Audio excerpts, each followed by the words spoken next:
Pages turn, the story unfolds, the ink on the paper, a world I behold. Lost in the panels where heroes fly, comic books and brews, my alibi. Ladies and gentlemen, welcome to episode 9 of Comics and Brews. I'm TazAlGhul, and with me as always is Just Abby. Hi. So we're doing part 2 of X-23, because if you did hear part 1, it was about 9,000 hours long, and there was no chance we were going to continue that one on, because Sweet Berry Wine, I think everyone stops listening at about 20 minutes anyways, so, we had to chop it in 2. So this is episode 9, but kind of like 8.2, so, yeah, we're back. We've got beers. It's my birthday, so we brought out a banger. Thank you, Seamus, for this. He got me this months ago. But we're crushing some Fremont. Coffee Cinnamon Bee Bomb, the limited 2022 release. What's the percentage on this guy? If you don't know Fremont, it's in Seattle. Fremont's so good. And this is a 13.5% banger. So, it is really good.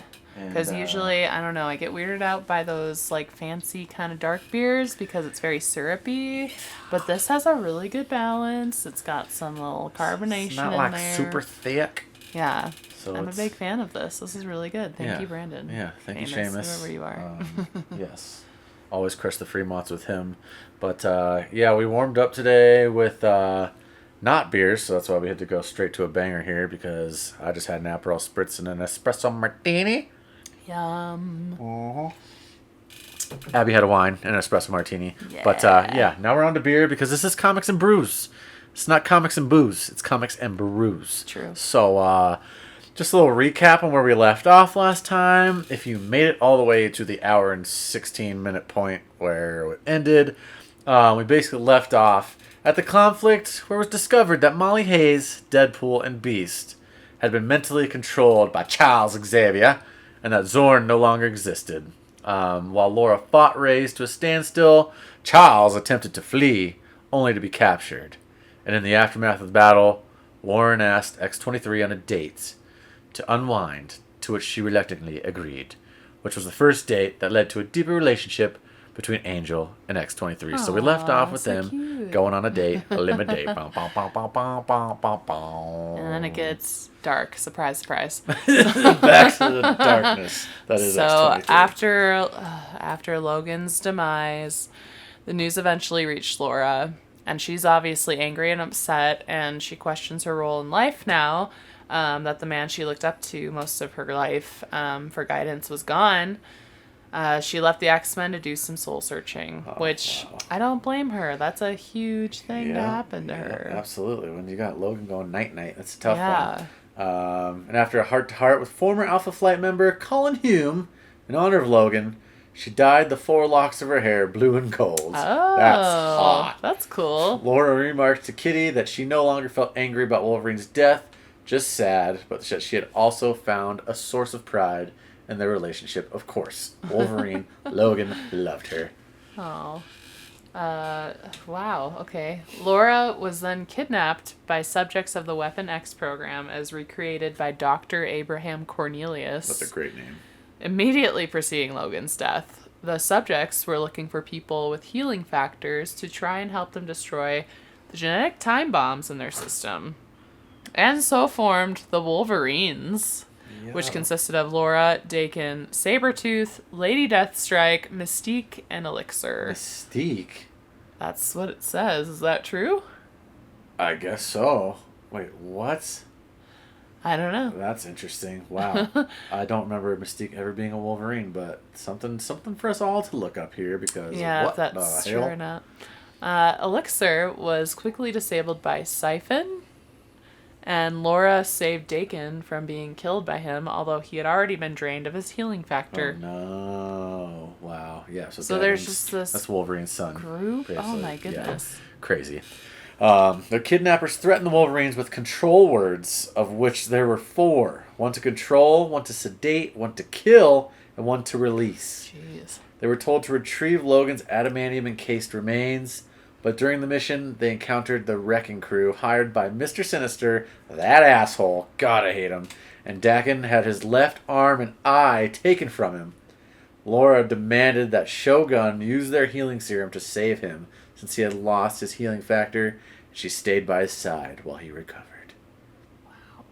Damn, all these Wolverines just get jacked up. Sheesh. Bananas. The team fought Mr. Sinister, and several of the Weapon X subjects decided to join him. Later, Fang appeared in front of the Wolverines, apparently blaming one or all of them for Logan's death, and Laura was the only one of the group to attempt to reason with him. Okay, Fang. Blame them all. It's all their fault. Who is Fang? Fang? Who is Fang? Who is he? It's a great question. This is one of those characters I couldn't keep going into. Oh. Or it'll be another 2 hours. There's so many damn characters, I swear. It's just insane. Because it's like, I guess... What does Fang look like, at least? So I can get, like, a picture of that. Fang has a Wolverine-looking suit. Oh. But he looks like a werewolf, kind of. Yeah, he's kind of like a werewolfy. And some of these, he looks like a ginger. Some of them, he just kind of looks like a Wolverine. So that's interesting. Huh.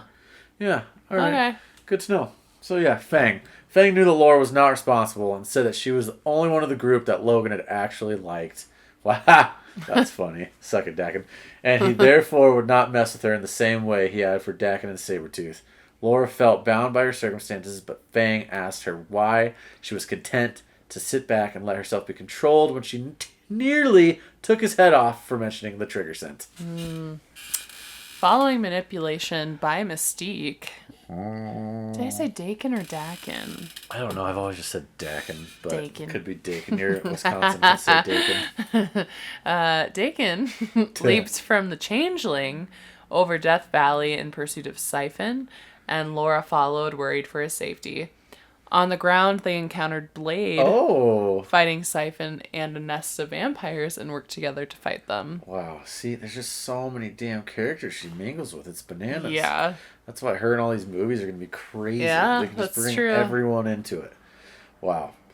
During the fight, they learned that the more healing power Siphon absorbed, the more conscious and rational he became. And if forced to heal himself, would revert further to a savage state.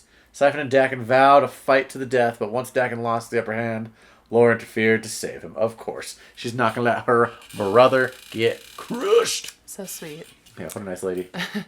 This put Laura in danger of losing her healing factor along with Dakin, and he stepped in, saying the duel wasn't over yet. Dakin and Blade worked together to defeat Siphon, but Laura convinced them not to kill him, since she knew he was an unwilling participant in an experiment and wanted to find a way to help him get control of his body again. Oh, yeah, so he was trigger-scented too. Dang. Wow.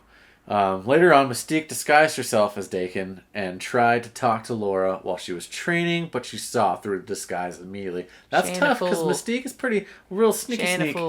Wow, so that's crazy. And then we go to, so after Endo and Skell? Skell, yeah. I don't know who those people are.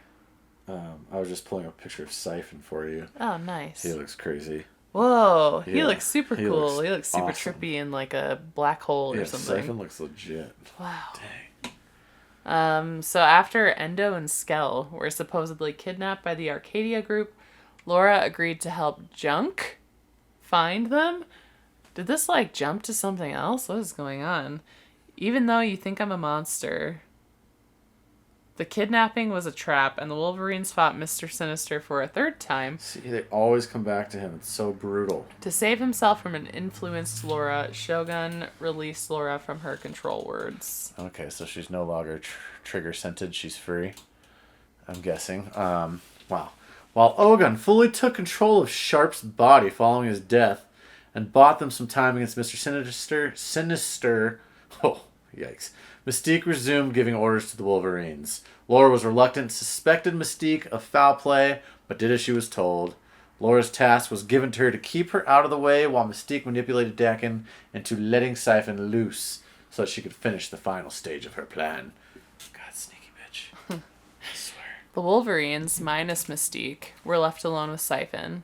Laura was not happy to let Sabretooth get his healing factor drained and tried to interfere, although it just resulted in a fight that got the entire group drained of their healing factors. God.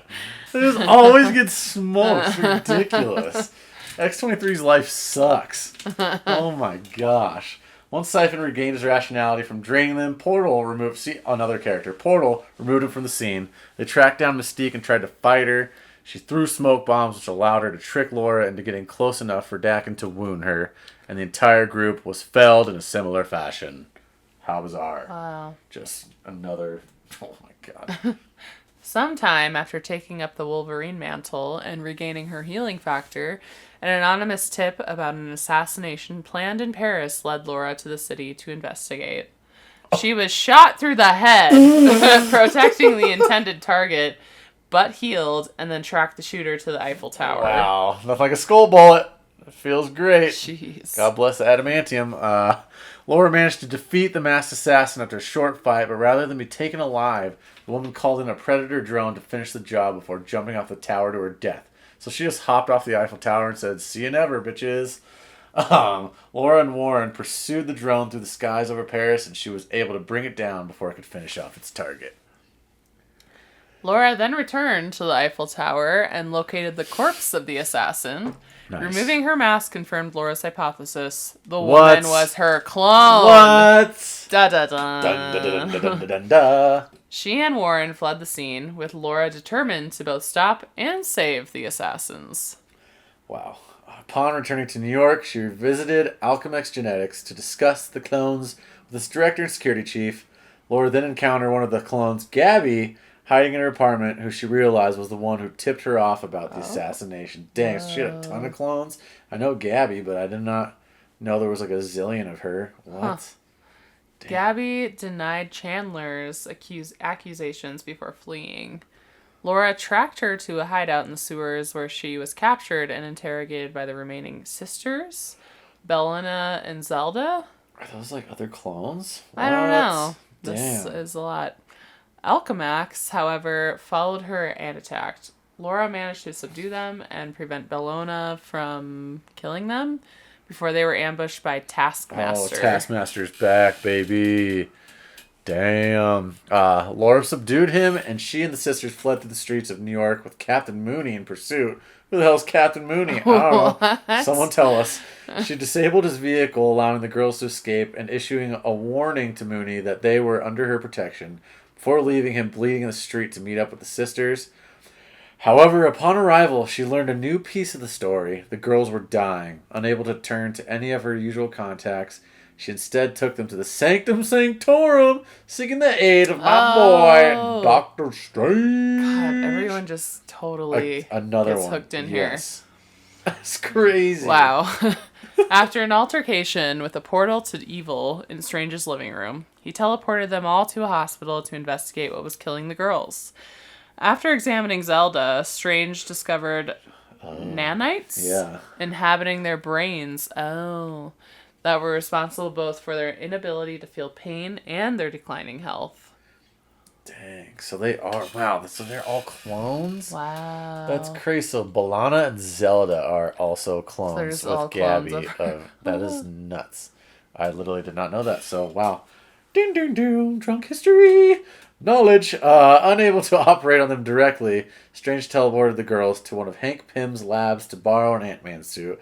Oh, wow. Q and Ant-Man now. Jeez. Sweet berry wine. And Wasp. And another one. They were interrupted by Wasp, who agreed to help Laura enter Zelda's blood to fight the machines. Wow. Damn. Oh, yeah. Wait, does that mean the Wasp is going to just shrink Laura into her body? I guess. Wow, X-23 goes tiny. Wow. They were successful. However, attacking the nanites triggered a distress call, alerting Mooney to their location.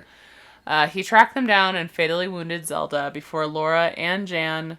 Who's Jan? The Wasp. Oh, okay. Were able to escape her body and subdue him. Wow.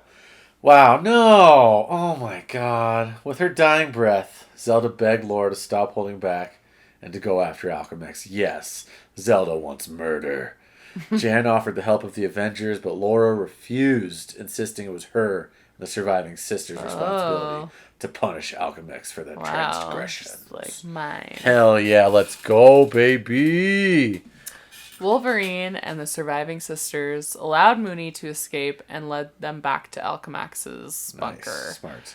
Laura infiltrated the base by disguising herself as Bologna and allowing herself to be killed as a ruse. If it's a clone, doesn't she look exactly the same? I would assume so. What a Maybe disguise. like dressed differently. Yeah, Maybe they have like one of them had a perm. Sick. I don't know, different perm color with hair. I frosted don't know. tips. Yeah.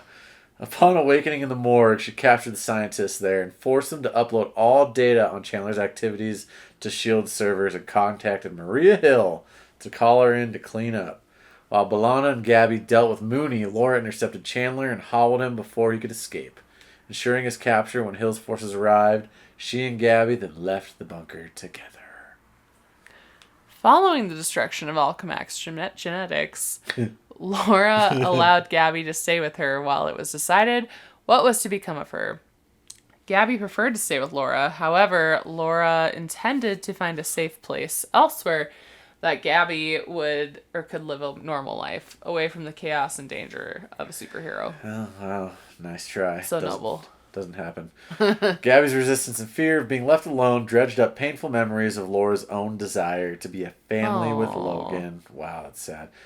Oh my god, another one. Squirrel Took Girl! a visit by Squirrel Girl, who arrived bearing an actual Wolverine she had named Jonathan. What? For Laura to realize the best place for Gabby all along was with her. Who the hell's Jonathan? I don't know. Oh my goodness. God, how many... An actual Wolverine? Yeah, what is that supposed to mean? I don't know. I'm going to look this up while you read your part. What? Jonathan Wolverine? Following an incident off the coast of the United States in which several S.H.I.E.L.D. operatives vanished while disrupting an arms deal, Maria Hill contacted Laura to request her assistance investigating the disappearances. So Jonathan is actually like an animal. Like a Wolverine. wolf. That's what I thought. Actual Wolverine. Okay. That's hilarious.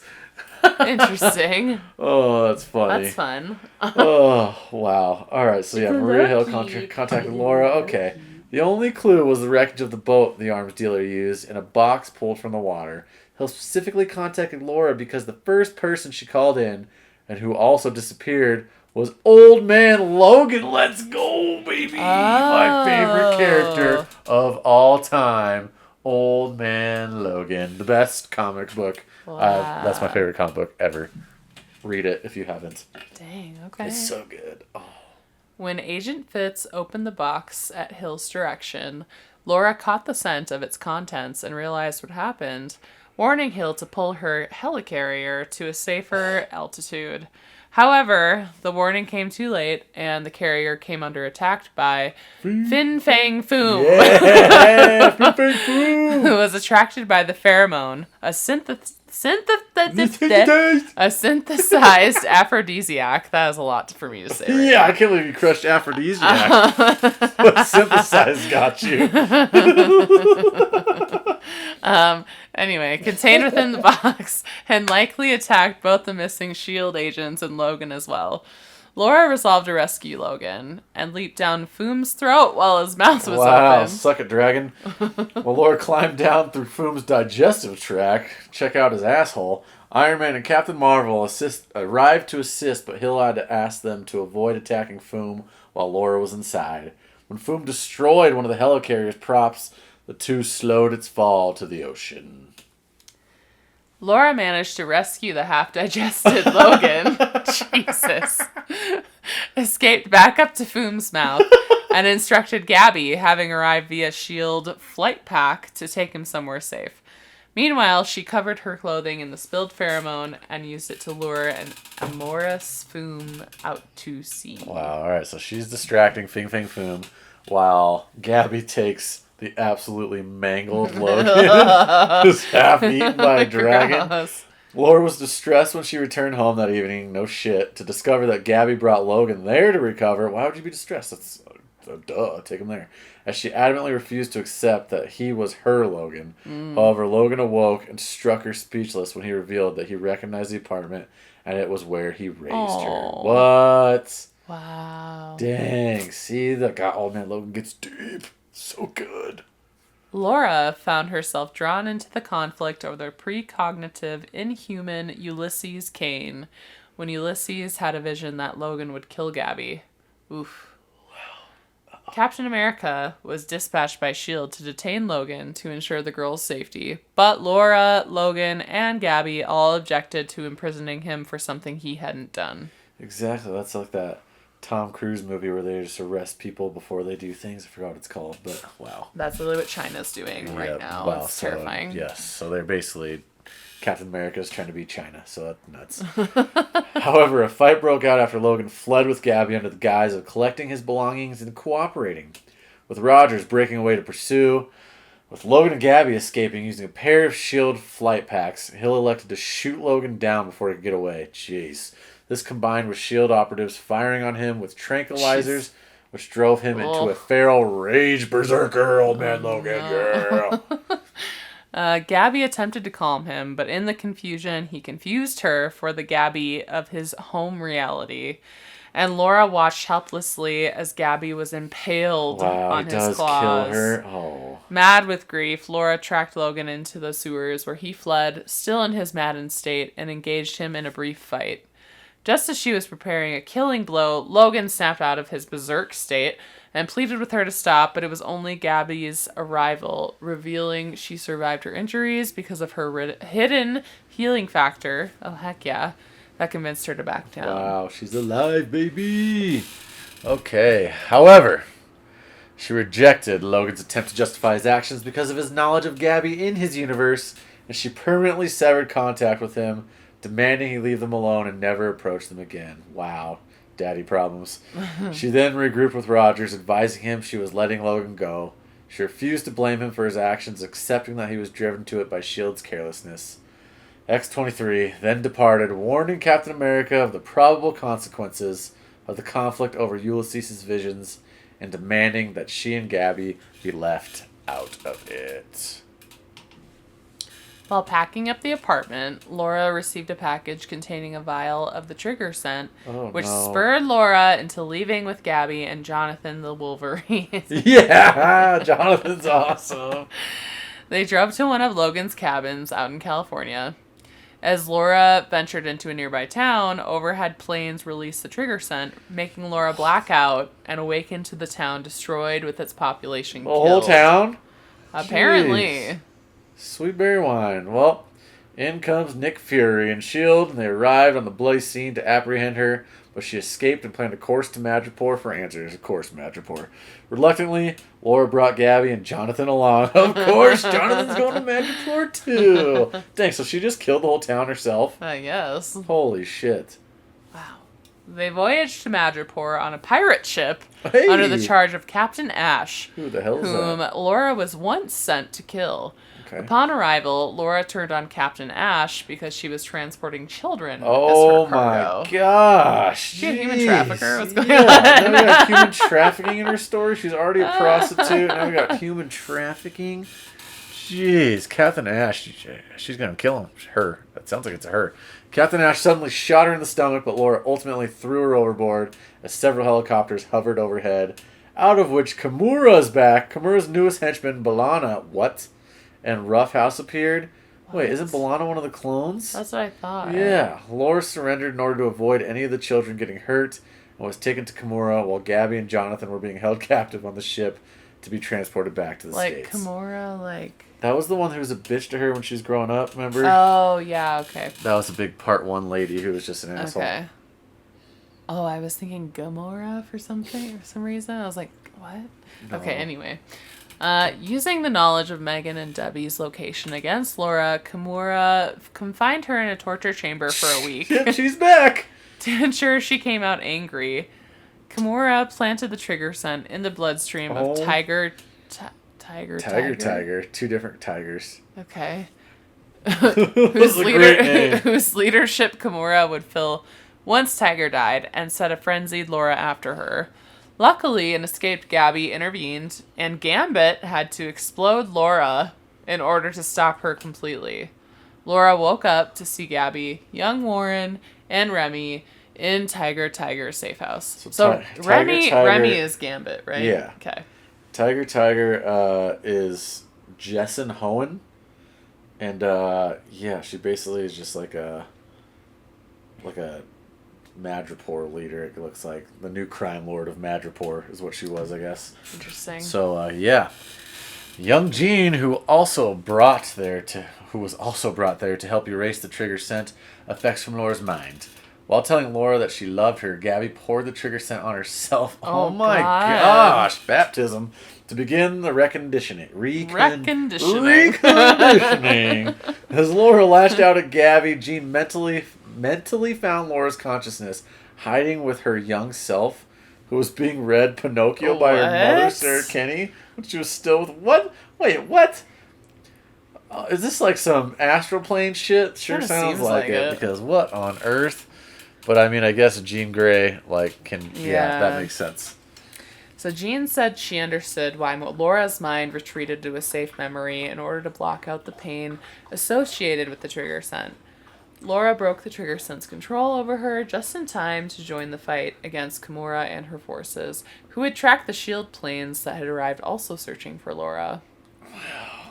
Okay, during the battle, Laura used an old Iron Man suit, sick, to ambush Kimura. That's so cool. X-23 is rocking an Iron Man suit now? This gets crazier. And eventually drown her in the ocean shallows. Oh, wow. Suck it, Kimura. Oh my god. A defeated B'Elanna surrendered to S.H.I.E.L.D., having revealed that it was she who slaughtered the Californian townspeople with her now adamantium-laced dual claws as a contingency because Laura had stabbed herself in the skull. Oh my god. Okay, wow. So X-23 just literally skull-banged herself? Apparently. So she didn't kill everyone? Jeez. Wow, that's smart. Trigger scent. A week later, Laura, Warren, Gabby, and Jonathan arrived at Megan and Debbie's house. Who's Megan and Debbie? I'm sure that was like their aunt, or her aunt. Okay. Warren commented that he'd never seen her more scared.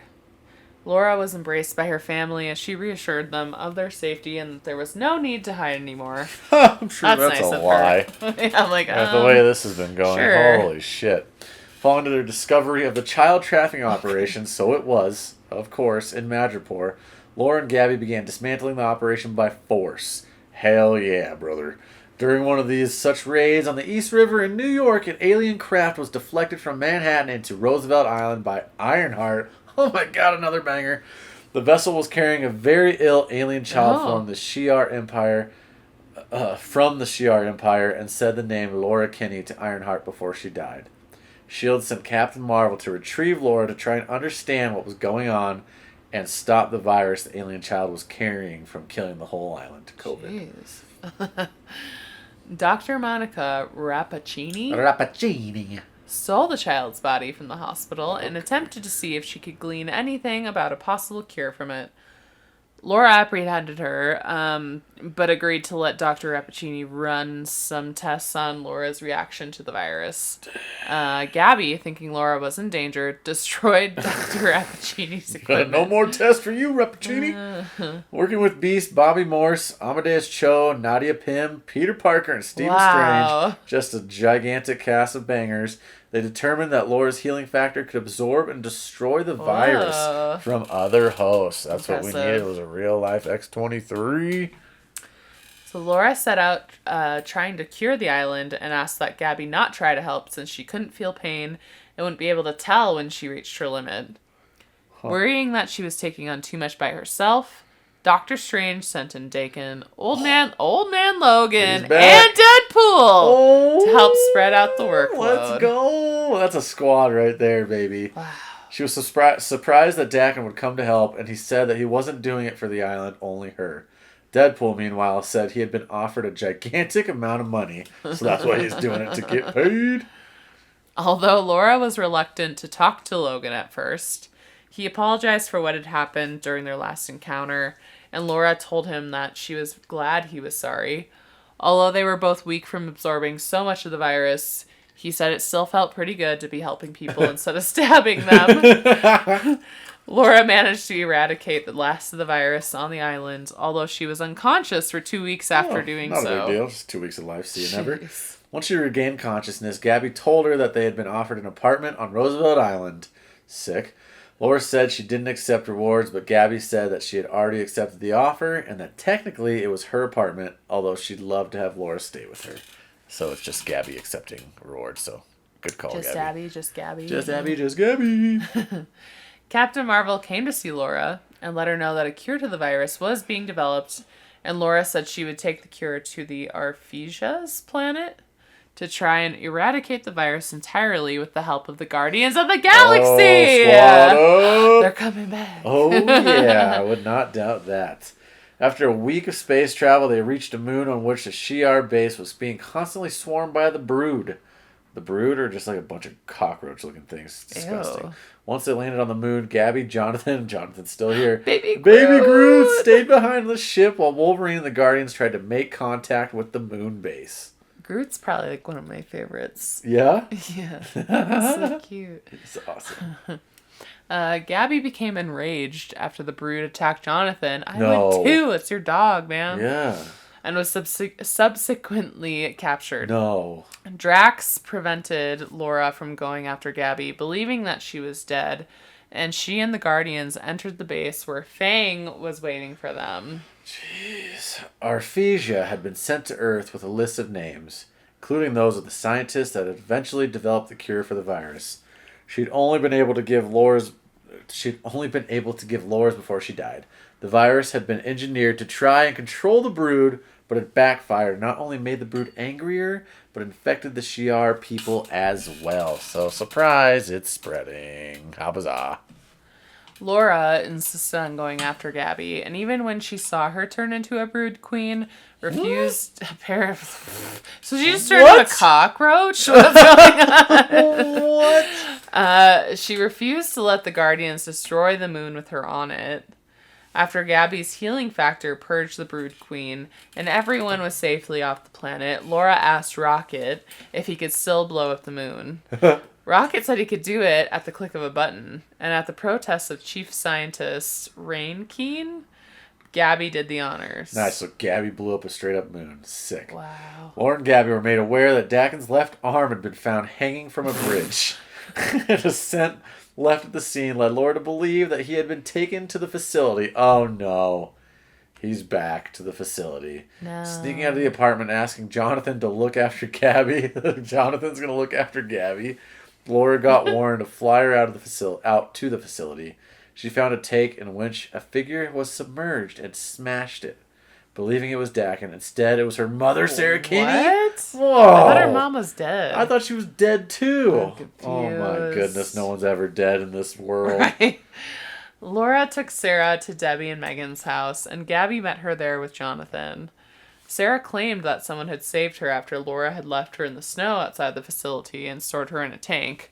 She told Laura that whoever it was that had saved her was looking for a way to kill the Wolverines, and Laura called Carol Danvers to ask her to throw the Miramasa blade into the sun. That's like Logan's favorite blade. Like, what is that? Yeah, that's the one he messes shit up with. Oh. Hearing gunfire, Laura ran from the house and saw Dakin recklessly driving a car down the street.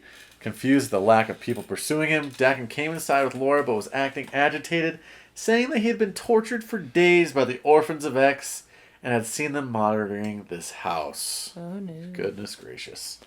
Dakin was suspicious of the timing of Sarah's sudden return from the dead. Yeah, I'm kind of suspicious too. Thank you. What the hell? At Laura's mention of Sarah's regular heartbeat, Dakin aimed a gun at her and, not hearing a change and concluding that she was not human, oh my gosh, and then shot Laura's mother. Oh my goodness.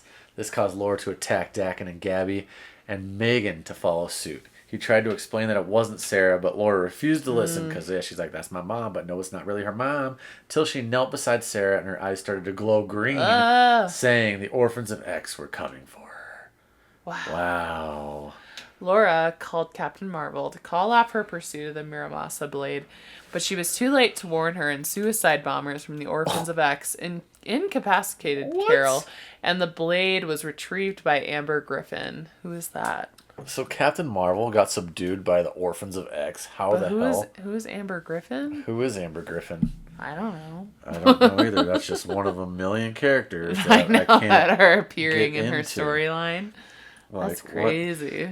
like Amber Griffin, Earth 616. She was the daughter of Ryan Griffin. That helps a lot. A member of the U.S. Secret Service. Okay. That's it? Cool. Okay. Secret Service member. Dope. Laura, Dakin, and Gabby, Jonathan, Megan, and Debbie called Danger. Goodness gracious. Wow. The AI and pilot for the X-Men. Oh, yeah, okay, I know she is. And she helped them to evade helicopters sent by the orphans. Realizing that Madripoor would not be safe for them, it's not safe for anyone, Laura instead asked Danger to take them to Tokyo, after which they traveled through the sewers to get to Muramasa himself. Wow. Once there, Muramasa forged a set of armor using pieces of Laura, Gabby, and Dakin's essence, as well as the piece of Logan's that he had already had been forging the Muramasa shield with. Laura was reluctant to rest afterwards, but Debbie insisted on keeping her in bed. I'm almost done with my beer. Got 13 bangers hitting. Yeah. Days later, the Orphans of X found them, and Laura was able to put the Muramasa's armor to the test, using it to protect her family from the Hand, who had been employed by the orphans, as well as the orphans themselves. Dakin allowed himself to be captured and killed so that Wolverine and Honey Badger, which was Gabby's new superhero name at his suggestion. I like her. Yeah, she's cool. We need to look into Gabby. She's like tiny. She's like so much smaller than X-23 in the recent comics too. It's funny. Yeah, we gotta look up her. But anyway, so that she could track his location to find the orphan's base. Laura was able to revive him along with Old Man Logan, Lady Deathstrike, and Sabretooth. Wow. Dang, I need to get on these X-23 books because I didn't know there was this much Old Man Logan in it. Yeah, wow. Wolverine asked that Sabretooth and Deathstrike not kill anybody, and they questioned the last orphan's cautious and the last orphan conscious. Whoa, that was tough. Who told them that they were the families of the Wolverine's victims. They had decided to come together and organize violent action after the incident on Roosevelt Island because they were sickened by the sources of their nightmares being hailed as heroes. Because, that entire island got smoked. Yeah. Laura learned that Henry Sutter, who she had spared from assassination while she was still an assassin for the facility, was the one who had organized the group. She decided to talk to the orphans directly and helped them see that she was a victim as well. Oh my goodness. It's a good old-fashioned conversation. As she talked, she shed the Muramasa armor and explained what she had been made to do. She also revealed to Amber that Henry Sutter's father had been the one that ordered the hit that collaterally killed her father. The Orphans of X took a vote and decided to accept the help of Wolverine, Honey Badger, Old Man Logan, and Dakin to bring the real people responsible to justice. Yeah. Yeah, justice. After Laura recovered from the wounds she sustained during the confrontation, a funeral was held for Sarah Kinney. Dakin, I want to say both, I don't know, had helped to arrange it by asking the orphans for Sarah's true body because he wanted Laura to have a chance to say goodbye. So they actually made her a fake-ass body, too? It wasn't just her corpse, They just built her a clone? Wow. So it was like, wow, another clone. Jeez. It's Clone Wars up in here. After Gabby didn't return from taking Jonathan for a walk, oh no, Laura tracked her down and found that she and Deadpool had started to destroy the lab where Jonathan had been abused. Hell yeah! Let's go, Deadpool and Honey Badger. Gabby said she didn't call her because she was worried that Laura would try to stop her, but Laura assured her that she would have come and smoked that shit with them. Together they set the building alight and watched it burn, baby. Hell yeah! That's sick. I love that Deadpool just showed up back for that. Let's smoke it. After going over the files Henry had obtained about his father's work, Laura discovered a connection from Martin Sutter to a lobbyist for a neo-Nazi organization named Chad Newman. Newman was the man who had targeted Greg Johnson on X-23's first mission and was therefore indirectly responsible for the death of Amber's father. God, now we got Nazis up in here? Oh my God. Jeez. Laura advised that Amber pack a pair of extra-large Nazi-stomping boots on their trip to Vanuatu to find Newman. Hell yeah. Amber took this advice to heart, and when they tracked him down, she offered to lend Laura the right foot so that they could get their justice together. Stomp the yard, baby! Yeah. Funny. Sometime following her encounters with the Orphans of X, Laura became embroiled in the investigation into Logan's missing corpse purely by chance when she encountered a team led by Iron Man and consisting of Spider-Man, Jessica Jones, and Luke Cage. Nice. Stark's team and Laura were both independently investigating the auction of genetic material by Mr. Sinister aboard his submarine. I remember that. Okay. After breaking up the auction and escaping the floundering vessel, Laura joined the other heroes in pursuing Sinister to his research base in the Kerguelen Islands. There they discovered that Sinister was compiling an enormous database of genetic material from everyone on Earth. Yeah, everyone. He's got all their DNAs. Stark's interest in Essex's work caused a brief conflict with the rest of the group as they debated how to proceed. Laura and the others wanted to destroy the installation immediately, but Stark saw potential in what Essex had compiled. Yeah, so this directly dives into how Krakoa saw its recent shenanigans in the books called Sins of Sinister, which was nuts. He's a big old piece of shit, and that all comes to play in that, and it's crazy, but I won't get into that right now because maybe that'll be a drunk history of Sinister, because we should definitely do him. I hate him. That'd be cool. However, any further debate was silenced first by a handful of guards, and then the discovery that not only were mutants missing from the database, but someone else had beaten them there and wiped out the majority of the defenses. Oh, okay, so, alright. They eventually discovered the location of the missing mutant information at another terminal, which was heavily encrypted. Stark observed while decrypting it that the mutant database had been recently copied and again came to a disagreement with the rest of the team, who insisted they honor a wish by Logan to prevent his body from ever being used. Yep, he doesn't want to be a tool. He's already been part of Weapon X. He's not trying to do that anymore. He's already gone through his Old Man Logan shit, watched his whole family get murdered by the Hulk family. He's done with this shit. He's done. Old Man Logan, the GOAT. How have we not done the drunk history of Old Man Logan yet? Holy Moses. Their debate was interrupted again when Sinister himself attacked. Though weakened by the previous attack, the team made short work of him. Bitch. Sinister made a final appeal to Stark, scientist to scientist, to see the potential, but Stark relented upon remembering Logan's own appeal to be better than that and destroyed the database. Oh, what did they? Back in Harlem, Laura noticed that Stark had been watching her since their escape from Sinister's base. She confronted him, and Stark admitted that before the database had been destroyed, he had decrypted and looked at the data, and that Laura's gene file was one of the files he had seen. Wow. Dang. Stark then told Laura that she was not a clone of Logan after all, and asked her about Sarah. Taken aback, Laura related Sarah's role in her creation. Oh, man. And that she viewed her as a mother. Stark then told her when he looked at her file, he noticed that a substantial amount of her genetic makeup came from Sarah, making Laura her biological daughter, as well as leaving her stunned by the revelation. Wow, so she was actually her mom. Mixed with little Wolverine. Whoa. Dang. Sad. I know. Okay. She's like actually dead. Jeez. Alright, well, after her time with Jean Grey's X-Men, Laura gave up the Wolverine moniker and returned to her X-23 codename. She specifically chose the name, which she had long come to hate, as a symbolic warning to those she was hunting that their own creation was coming for them. Nice, hell yeah. She went by the number, baby. Laura and Gabby, with the help of Hank McCoy, the Beast, began to track down people who were involved in the cloning of Laura and subsequent projects. At the same time, Gabby became fixated on the idea of a birthday after learning the Cuckoos celebrated one. Who the hell are the Cuckoos? The Cuckoos? I don't know. Sounds good. For their birthday, the remaining 3 cuckoos, I'm going to call them that. What the hell is a cuckoo? Cuckoo. Had planned to bring their 2 sisters back from the dead. Okay, so 3 sisters. Huh. Oh, the Cuckoos? Is that... They're the mutant sisters that are all like twins. Okay. I didn't know they were called that. Interesting. They're like Emma Frost's girls. I thought they were her daughters. Huh. But yeah, they're psychically linked quintuplets. But yeah, I thought they were Emma Frost's daughters. Maybe I'm tripping on that, but yeah. Interesting. Because their psychic powers were incompatible with the cloned bodies they constructed, Esme transferred her consciousness to a kidnapped Gabby, hoping to utilize her healing factor. Meanwhile, Sophie, whose body body's destruction. Oh my god, it's getting harder and harder.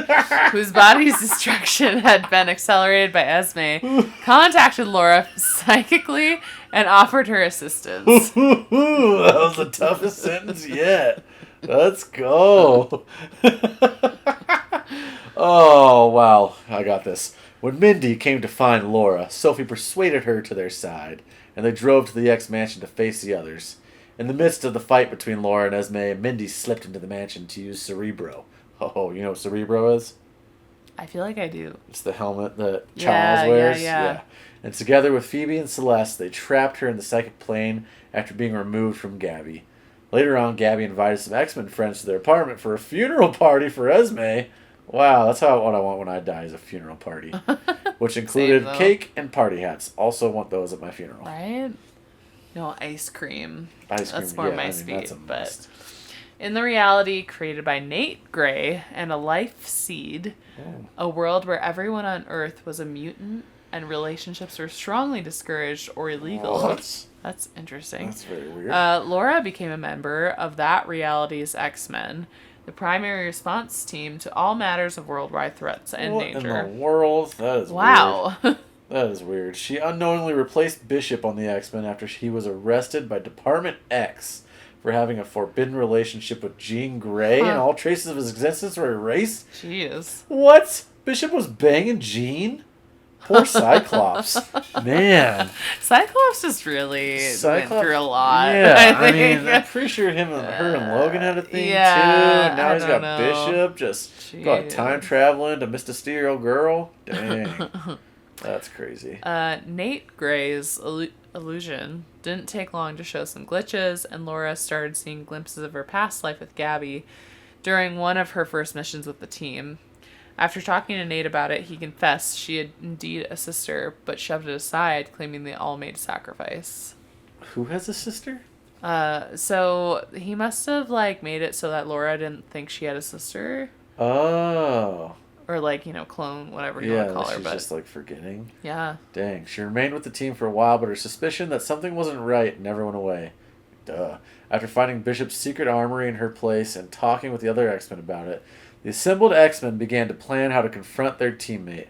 Although they had developed a peaceful approach to confront Nate, tension spilled over at their meeting, and the X-Men attacked him head-on. So is Nate Gray... Is he related to Jean Grey? Who is Nate Gray? He's a powerful mutant genetically engineered by Mr. Sinister using the DNA of Cyclops and Jean Grey. So it's basically Cyclops and Jean's kid, kind of. Okay. He used their DNA. So, I mean, okay. That's kind of weird. They're just all these kids being made from no sexual intercourse. Huh. Lame. So Nate soon revealed his involvement in the creation and maintenance of the reality and the physical and mental toll it was taking upon his body.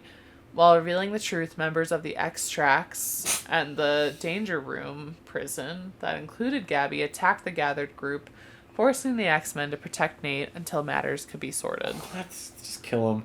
After a brief skirmish, Nate revealed images of Cyclops and the other remaining mutants from the mainstream reality, using the images to highlight the pain and suffering caused by their relationships with one another and humanity, and taunting each of them with some fear or insecurity, with Laura attacked over a deep-seated fear that she could never escape Logan's shadow. Goodness gracious. Jean insisted that their bonds with others were what... Oh my god. Let's go! Were what made them who they were, and they needed to be able to make mistakes together.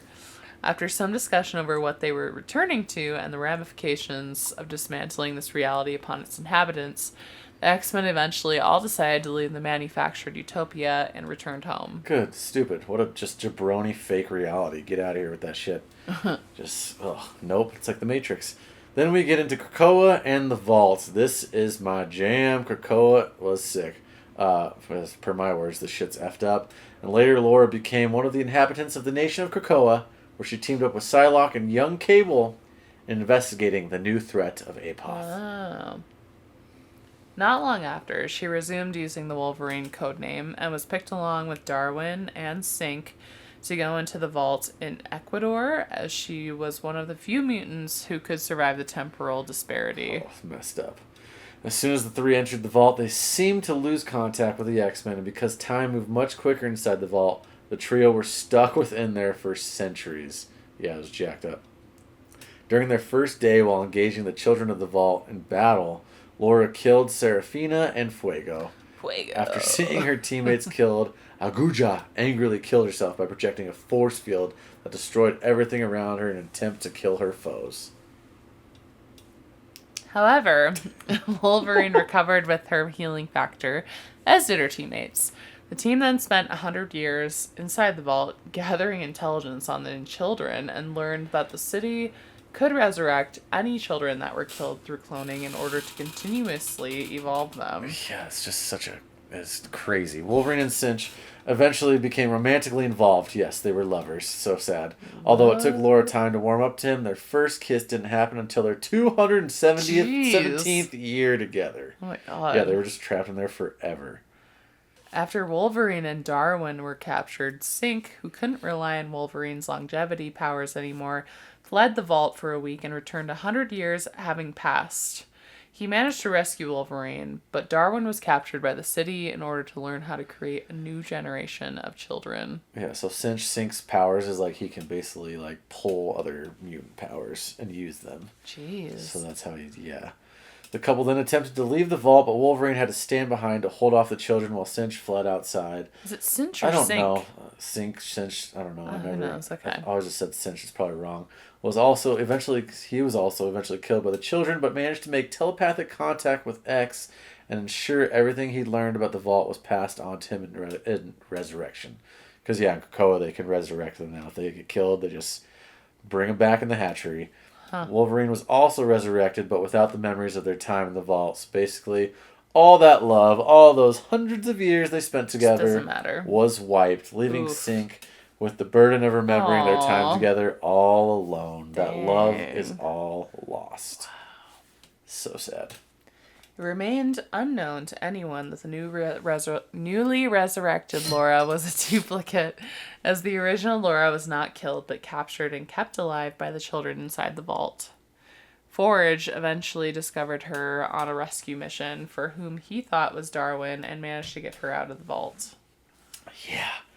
Now sporting a gray streak in her hair, hot damn, Laura was welcomed by the X-Men, who immediately called for Synch. As soon as he got on the spot, Laura jumped into his arms in a passionate kiss. Whoa. Afterwards, she moved with him into the X-Men's treehouse in New York City. After spending some time together with Synch, they went for a talk with the younger Laura, whom until then everyone presumed to be the original. Wow, so they literally, they should not have done that, but yeah, wow. Wow. The two women met up in Detroit and set up some rules for their now shared existence. The younger Laura forfeited her resurrection rights to the older Laura, but insisted that she would keep the name Wolverine. The older Laura agreed, but warned that she wasn't looking for future socializing or even encounters between them. She then adopted her old code name, Talon? Yeah, well, dang. So, yep, the other Wolverine just, see ya, go live your life. I don't want to see you ever again. Bye, deuces. Wow. Talon and Synch were elected to remain on the X-Men at the third Hellfire Gala, being joined by veteran heroes such as Juggernaut, Frenzy, and Jubilee. However, the Gala was attacked by the forces of the anti-mutant terrorist group Orchis, which, again, is in the time of the Sins of Sinister. All of the new X-Men, bar Talon, Synch, Juggernaut, were killed by Nimrod, and most other mutants were either killed, captured, or banished from Earth, entering Krakoan gateways that sent them Vanheim or the White Hot Room. They sent them to the White Hot Room, which is like this weird other... It's like a... I don't even know how to explain it. It was so weird. It's like a plane that doesn't exist, but they all were like living there. It's like a fake Krakoa and some other... Yeah, it was so weird, but that's where they all got sent. Huh. Basically, and Charles is the one that made him do it. Which is kind of messed up. Hop to this with Marvel Girl seemingly dead, Cyclops in Orchis captivity, and most other mutant heroes in hiding or acting as part of other teams, including Captain America's Avengers Unity Division, Goblin Queen's Dark X-Men, or Sage's X-Force. Everett and Laura found themselves as the new leaders of the X-Men. With a team composed of Kate Pryde, now going by Shadowcat. Oh yeah, she's badass. Juggernaut, Ms. Marvel, and Rasputin the Fourth. Nailed it. Yep. Okay, cool. Hideout in the Morlock tunnels underneath New York, and allies including Spider-Man, Firestar, Emma Frost, and Iron Man. The new X-Men began plotting a counterattack on Orcus. Wow, seems so enthused about that one. I'm just confused on how we go from this to that. What?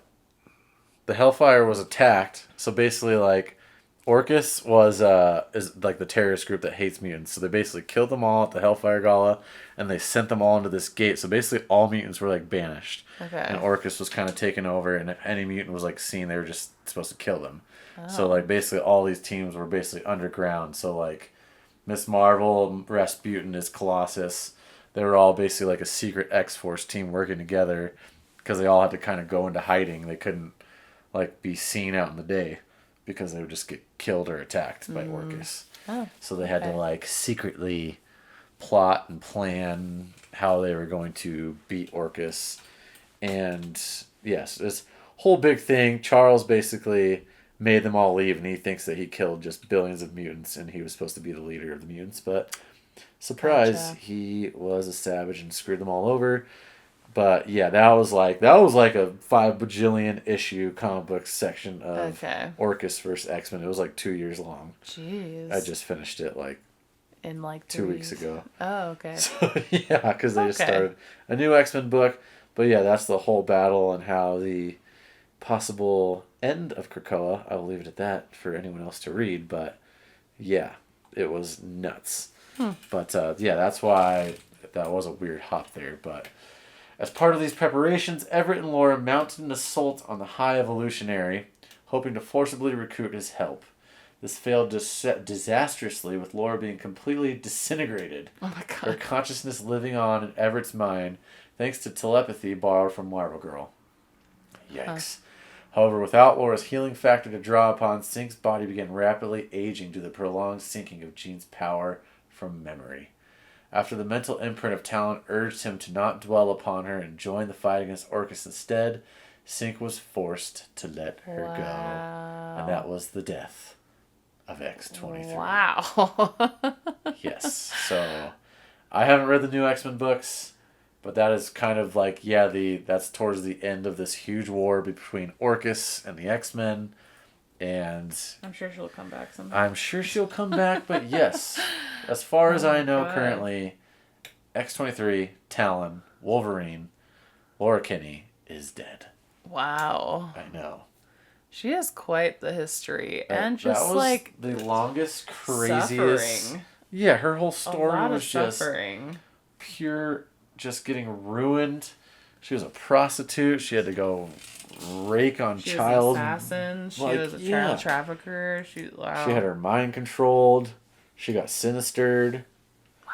She had to watch Logan die, then come back, and then watch him kill Gabby, but then just kidding, she's not dead. Like, oh my goodness. Yeah, that's a lot. Yeah, that's why X-23 had to be 2 parts, because Sweet Berry Wine, I will say, if you haven't read any of the last 2 years of X-Men or anything about Krakoa, I think Krakoa actually started in like 2020. So that was actually like 4 years worth. Jeez. But yeah, the beginning of that, I read that all the way to the end of where it just ended after Sins of Sinister, and that's my favorite X-Men I've read in a long time. It was banging. Just sweet. I heard the new one is pretty good. So we'll see how that goes, but yeah, I won't even spoil it, but something happens to Charles.